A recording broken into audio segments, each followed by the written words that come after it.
Shabbat Shalom, everyone. Thanks for joining me again for another hour Torah Studies.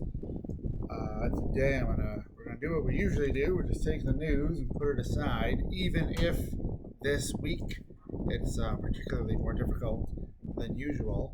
I'm recording this on Thursday. We don't have a result of who won the election. If you're watching this on Saturday or Friday night, you also may not know, but maybe you will. I don't know, obviously. But thank you for joining me and watching this video, and hopefully it will help you kind of find some other things to do that's enjoyable. The news can be, it's important to stay informed, of course, but the news can easily kind of enlarge and take over our lives, and if it becomes everything that we watch and all we spend our time doing, that's not going to be healthy. There's a line between being informed and overloading ourselves. So, news to the side, Tanakh front and center. I've got my kippot. What do I want to wear today? I like that blue one. Yeah, okay, this is my Star Wars one. This seems like a good week for a little bit of escapist fantasy. Good to find a balance between staying informed and up to date and enjoying yourself and doing things for you. So speaking of, before we read our Torah, we've got our blessing. Baruch atah Adonai Eloheinu melech haolam asher kidshani b'mitzvotav v'tzivanu la'asok b'divrei Torah. Blessed are you, Adonai our God, sovereign of the universe, who hallows us with mitzvot, commanding us to engage with words of Torah. So we are going to read this week's portion. It's called Vayera. We're going to read the beginning, and then we're going to skip towards the end because it's sort of a two-part story. Here we go.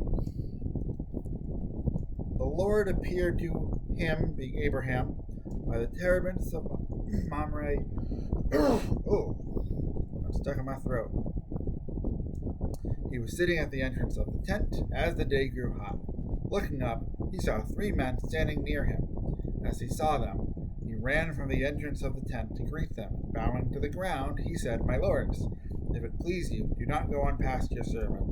Let a little water be brought, bathe your feet, and recline under the tree, and let me fetch a morsel of bread, that you may refresh yourselves, and then go on, seeing that you have come your servant's way." They replied, "Do as you have said." Abraham hastened into the tent to Sarah and said, "Quick, knead and make cakes with the best flour." Then Abraham ran to the herd, took a calf, tender and choice, and gave it to a servant boy who hastened to prepare it. He took curds and milk and the calf that had been prepared and set these before them, and he waited on them under the tree as they ate. They said to him, "Where is your wife Sarah?" He replied, "There, in the tent." Then one said, "I will return to you next year, and your wife Sarah shall have a son."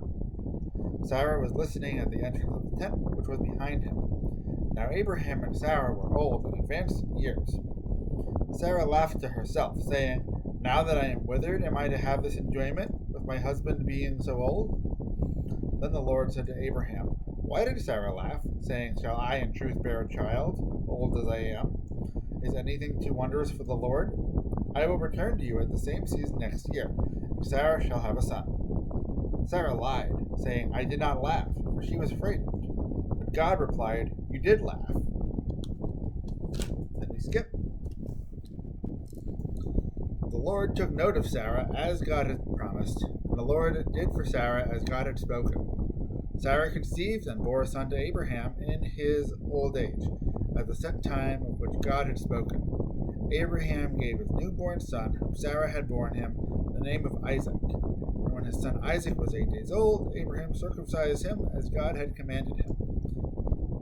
Now Abraham was 100 years old when his son Isaac was born. Sarah said, "God has brought me laughter. Everyone who hears will laugh with me."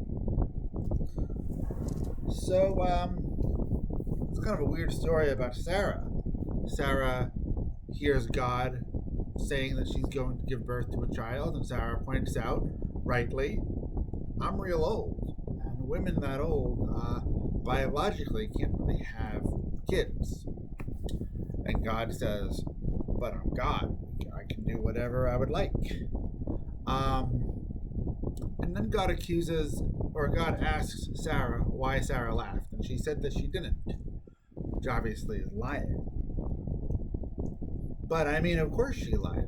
It was God talking to her, and she was embarrassed. That's my take on it, at least, is that if God tells you something, and you laugh about it, that seems very diminishing. It seems like you're being rude, or that you're not believing, or that you just think it's ridiculous. And Sarah probably didn't feel very good about the fact that she laughed, and so she lied about it. But later on, when Isaac is born, Sarah actually takes that moment, that laughter, which was, in a word, inappropriate, and makes it something really good. She applies it to Isaac's name and says, whoever hears this story is going to laugh. And now I'm laughing. I'm having a good time as well. At first, the laughter is associated with, mockery. It's associated with not believing, but eventually the laughter becomes associated with having a child and just kind of all the joys that come with that, Kid to say the darndest thing kind of thing. And if you have a kid around your house, you're probably going to laugh a bit more because they're just being ridiculous. I want to connect this with this election. As I said, I don't know the result. You may, maybe you don't. But whatever it is, we're going to have some kind of reaction to it. And the people who we know may have a reaction to it. And the reaction that people have, we may not think is appropriate. And that's fine, but probably doesn't matter very much. And I think it'd be really easy to get hooked into reacting to how other people are reacting, especially if they're reacting differently than you. And if you react to how they will react to how you react, and it'll just kind of be this very vicious cycle. And so I think that if you see someone reacting the way that you don't like, or that confuses you, you should ask them, like God did. But, I think we would imagine that God says, why are you laughing? When it's kind of an accusation. Like if you hear a joke that's inappropriate and you ask someone who laughed at it, why are you laughing? You're clearly disappointed. But try to ask it more as an open question of like, why are you laughing about this? What about this is, or even more generally, why is this your reaction to this event? And then you give people the space to explain it, and you probably won't change your mind. You may still disagree with them, but at the very least you'll learn something about it, and it'll be a constructive conversation, and it won't be like kind of the beginning of like a whirlpool, down. Things are already kind of bad enough. There's no need to make argument with people based on their reactions, which you don't always have control over. And eventually, maybe these reactions will turn into something good. For Sarah, it turned into the name of her son. For us, I don't know. There are a lot of different things it could turn into, but rather than focusing on the moment, we should try to have a broader view. Alright. The hard week. So, let's play our Vayera. My phone didn't quite charge last night, so it might die on us, but I think it'll be okay. If you can think of anyone who needs any kind of healing, physical, spiritual, emotional, maybe they just stayed up too late and haven't been getting the sleep they need this week because it's easy to stay up late during the election week. Yeah. And of course, if it's yourself, you could think about that person as well. Just take some time to meditate, have some calm in your day for Shabbat. All right, here we go.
joining me again for another of our Shabbat study sessions. I look forward to seeing you again next week. Take it easy, take a break from the news, and that's it. All right, Shabbat Shalom.